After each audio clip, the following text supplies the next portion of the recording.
Hello, everyone, and welcome back to the Outdoor Adventure Series podcast, where we celebrate individuals and families, businesses and organizations that seek out and promote the exploration, stewardship, conservation, access, and enjoyment of the outdoors. Today's episode is sponsored by our friends at Rock Creek Coffee Roasters, home of small batch, freshly roasted coffee. Now, our guest today is Amy Gulick. She is an outdoor enthusiast, a photographer, and an award-winning author.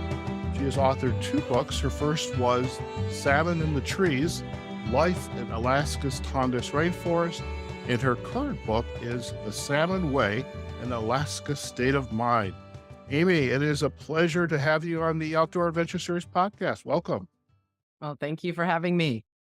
Fantastic. And I'm really excited to have you. Well, first of all, you and I have been exchanging emails like forever, trying to get a day and a time for the podcast. I know you've just been involved with the launch of your book, but just the way you kind of integrate the two of the imagery of all these photos that you're shooting, and also the spoken word, and obviously comes across in your books. And I think it's just a great story.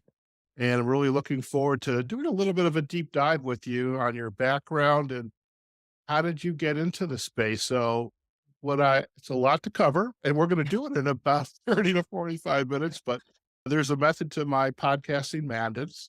But I would love if you could share, first off, a little bit about your background and how you ended up really producing this wonderful work in the outdoors, and perhaps maybe even defining for our listeners, what does the outdoor space mean for you?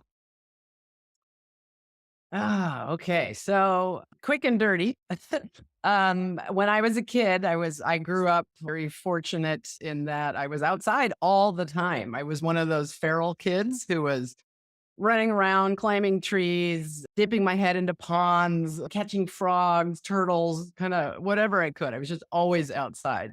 But I think a lot of kids of my era and generation, that's how we grew up. And when I say I'm fortunate, I feel really fortunate that that is how I grew up, because I see a lot of kids today that aren't necessarily getting outside nearly as much as I was able to. So I just always loved being outdoors and exploring, and then coming back and sharing my exploits and my adventures with my family and friends. So I think it was kind of that combination of the love for the outdoors and the love of storytelling and sharing stories that just, I just never outgrew any of those things.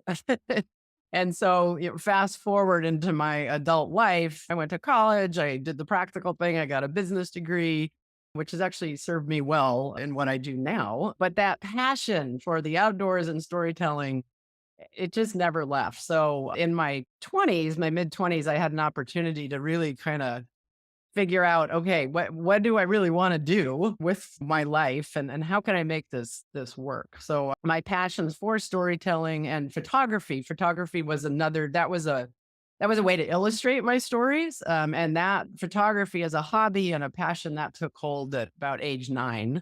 And again, Okay. that just never left either. But anyway, so my 20s, I started publishing my work in magazines. And the story started out with, I'd say, kind of an outdoor angle. Again, anything to get myself outdoors, but also to encourage other people to go outdoors. So it could have been a story like a multi-day canoe trip or scuba diving trip, kind of outdoor adventure stories.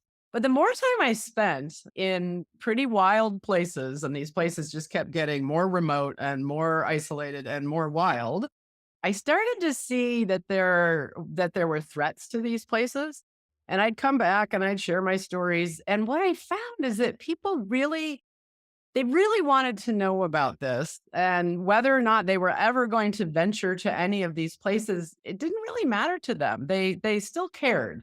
And I was kind of surprised by that, because sometimes it's really hard to care about a place or a species unless you're really connected to it, or you've been there, or you're intimately involved somehow. But I found, as long as the stories that I came back and were sharing and the images with people were compelling, people cared, and they would care enough to actually do something. And so that really inspired me to continue to tell these stories. It's like, wow, people will act on whatever it is we need them to do to preserve this endangered species or this place that might be destroyed or something. They will act as long as we can, again, engage them with compelling stories and get them to care. So I think that's really what drives me is the storytelling, sharing it, and inspiring people to do something. Perfect. And we're definitely going to do a little bit more of a dive in some of those points that you've just shared. But I am curious if we could circle back almost to the beginning. Where did you grow up? Oh, I grew up in Illinois, kind of farm country, right on the edge of kind of suburbia, like Chicago suburb, and then O- farmland. I mean, Okay. I would jog in cornfields, and there were still patches of forest and wonderful nature preserves very close by. But the other thing, even if I wasn't kind of out in a forest preserve, there was a vacant lot like right next to me, and that lot alone was like that was my wilderness as a Okay. kid. And the adventures I had in that vacant lot and the places I went were I think I might as well have gone around the world. And I think that that's another thing that drives me is just the power of our imagination is so strong. And I think our imagination really comes to life and our creativity really comes to life when we're in an outdoor space, or at least for me it does. But I've also seen this in other people. If they can kind of get away from the distractions and the stresses of the modern world and really just kind of sink back into a natural rhythm, which is what the outdoors allows us all to do. It's pretty cool to watch people's imagination run wild. Okay. I love the fact that you shared you grew up in a suburb of Illinois. And I can imagine, 'cause I've lived in Chicago half my life. And I remember when I moved there in the early 90s, going out to what I think was suburbs of Naperville or Barrington, and they were still cornfields and doing the 60-mile bike rides.